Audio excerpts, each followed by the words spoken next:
What if I told you that chili pepper is not actually a Thai ingredient? That the most popular street food on the planet was invented because of an economic crisis? And that the cuisine you think of as simply spicy is actually about balancing 5 flavors at the exact same time? Today we're diving into southern Thailand. This isn't just about food, it's about how one small country changed the culinary world. Stay with us, because leaving will be hard. Think about this. In just 40 years, Thai food pushed its competitors aside and claimed a seat at the same table as Italian pasta and French desserts. Today, it's officially one of the 5 most popular cuisines on the planet. And that's not marketing, that's real data. How did that happen? The secret is a powerful cocktail. The fire of Indian spices met the precision and logic of Chinese cooking. And all of it grew from the tropical foundations of Southeast Asia, a combination no one else has been able to recreate. But to truly understand Thai cuisine, you need to know one key rule.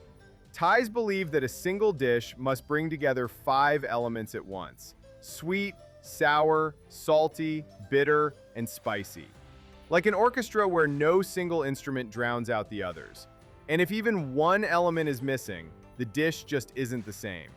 And here's something else that's fascinating. No Thai cook measures their spices to the gram. Not a beginner, not a Michelin-starred chef. They trust their instincts, which is why every dish is always a little different.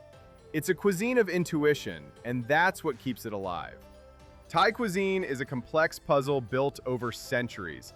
And if you think it just appeared out of nowhere, think again. It all started with people who migrated from southern China, bringing with them a love of noodles and the technique of wok cooking. Then came Indian monks with aromatic spices and curries. Muslim neighbors shared their secrets of preparing meat, and Portuguese and Dutch traders brought something completely unexpected: chili pepper. And here, stop for just a second. Before contact with Europeans, Thai cuisine was not this spicy. The very thing we consider its defining feature, the heat, came from the outside. But Thais didn't just borrow, they transformed. They took the best from every neighbor, added local herbs and their own character, and created something that had never existed anywhere in the world before. Thailand stretches from mountains to ocean, and that's exactly why every corner of the country cooks by its own rules. This isn't one cuisine, it's an entire map of flavors. We start in the north. The food here is far milder than the rest of Thailand. Thanks to its closeness to Burma, locals love ginger and turmeric, and spice is nearly absent. And here's something that personally fascinates me. People here don't eat rice with a spoon. Sticky rice is rolled into small balls with your fingers, and that creates this completely unique feeling of home. Move east, and the personality of the food changes dramatically. This is the home of real heat and the influence of Laos.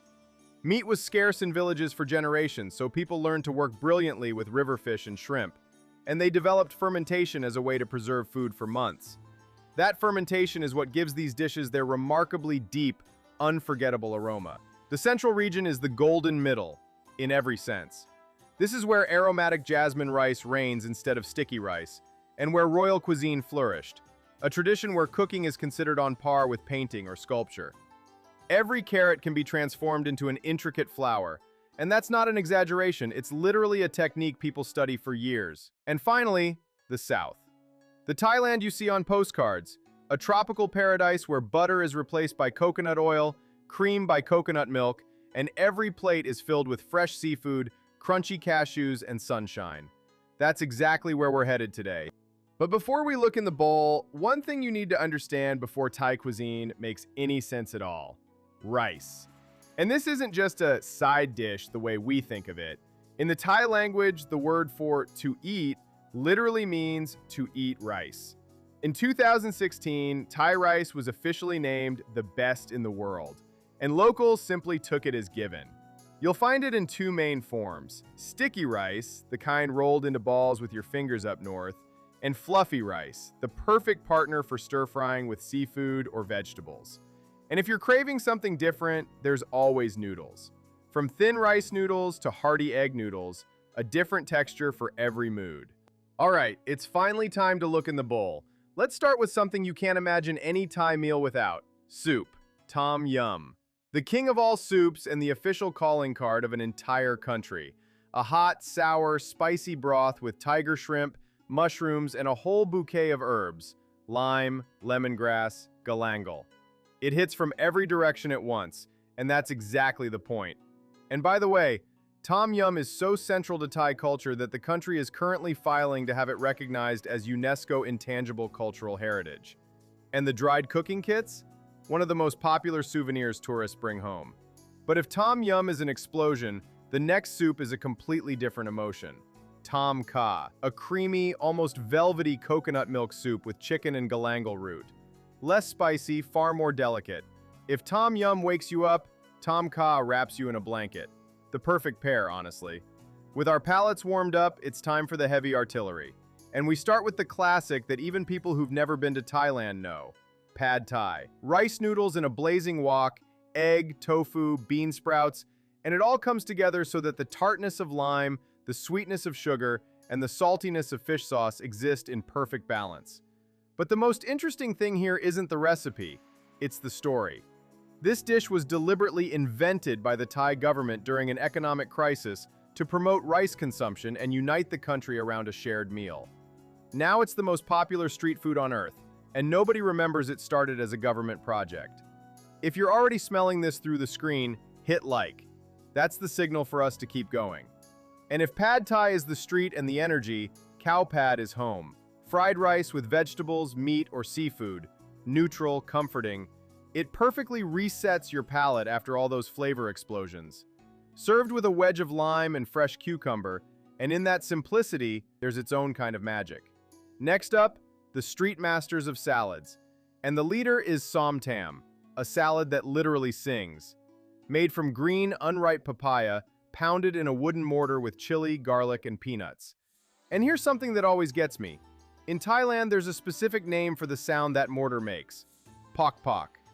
Hear that rhythmic knocking on the street? Means someone nearby is making fresh som tam. Now imagine next to that salad, grilled chicken, gai yang, marinated in turmeric and coriander, cooked to a perfect golden crust. The ultimate partner for som tam. They were made for each other, and at every street market you'll find them sold side by side, because Thai people figured that out long ago. But if we're talking about the true soul of southern Thailand, it's curry. We start with the absolute star, Massaman Curry. Sweet, rich, with cinnamon and potato, and completely not spicy. That's exactly why even kids love it, even people who never touch anything hot. For years, literally years in a row, Massaman has topped CNN Travel's list of the best dishes in the world. It doesn't shout, it persuades. Totally different story, green curry. If Massaman is depth and warmth, green curry is brightness and character. The green chili paste gives it that vivid, saturated color. Coconut milk gives it a silky texture, and bamboo shoots and basil bring freshness. And even when it feels like there's no room left, there's always room for this one. And now, what you stayed for until the very end. Khao Nhu Ma Muang, mango sticky rice. At first glance, it almost seems too simple. Sticky rice, coconut sauce, slices of ripe mango. But there's a small secret that changes everything. Thais add a pinch of salt to the coconut sauce. And that contrast, salty against sweet, makes the mango taste even brighter, even riper. Culinary magic, with no complicated ingredients. This really is all of Thai cuisine in a single bowl.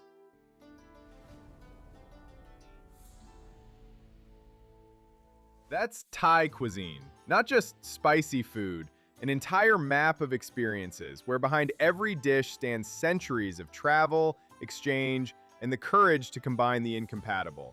Sun, ocean, and a little fire. And through it all, a perfect balance you won't find anywhere else in the world. Today we visited the South, but that's just one page of a very large book.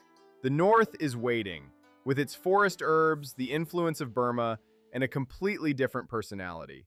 If you want to go there, write "I want the North" in the comments and we'll know it's time to head out.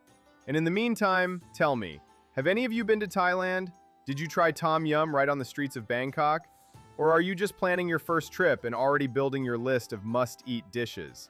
I read every comment. Tell me, I'm genuinely curious. Subscribe to the channel so you don't miss the next stop on our culinary map of the world.